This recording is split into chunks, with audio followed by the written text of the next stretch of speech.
विराजन तीन नयन उजियाला।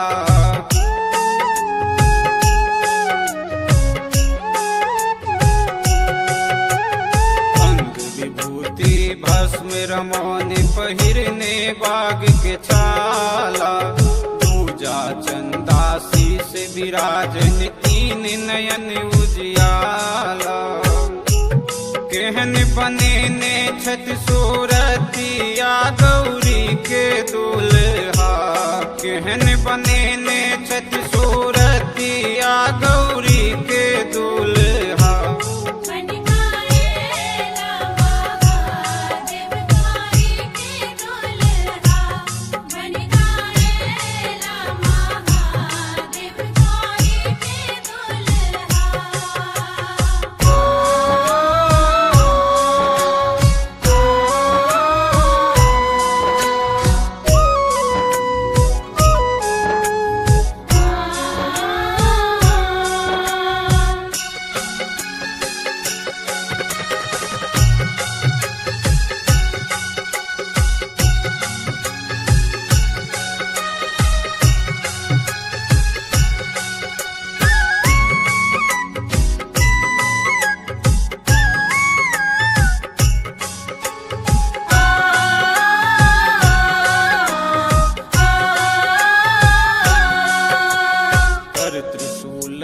डमरू शोभन बसहा बरद सवारी।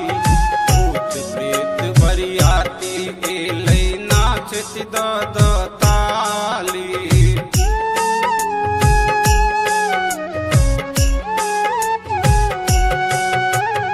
कर त्रिशूल आ डमरू शोभन बसहा बरद सवारी। भूत प्रेत बरियाती एलै ताली। केहन लागै छथ बिखरिया गौरी के दूल्हा। केहन लागै छथ बिखरिया गौरी के दूल्हा।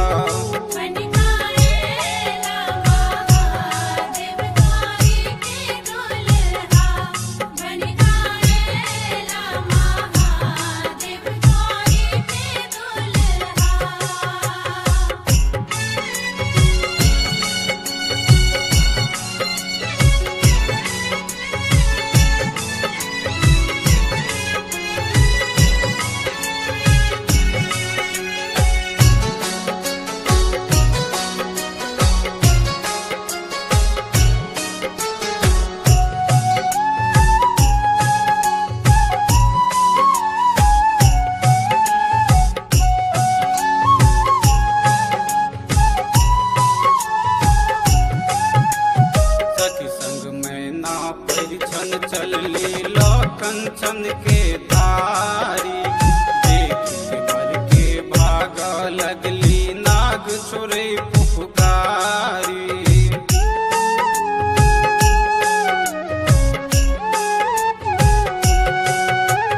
सखी संग में ना परिछन चलली कंचन के धारी।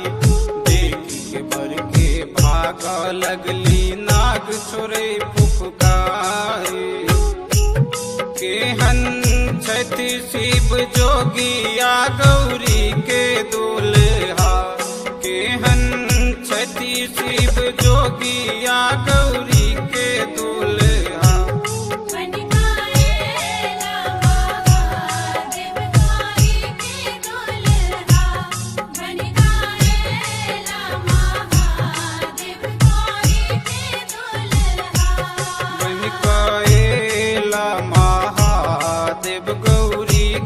दूल्हा बन कएला महादेव गौरी के दूल्हा।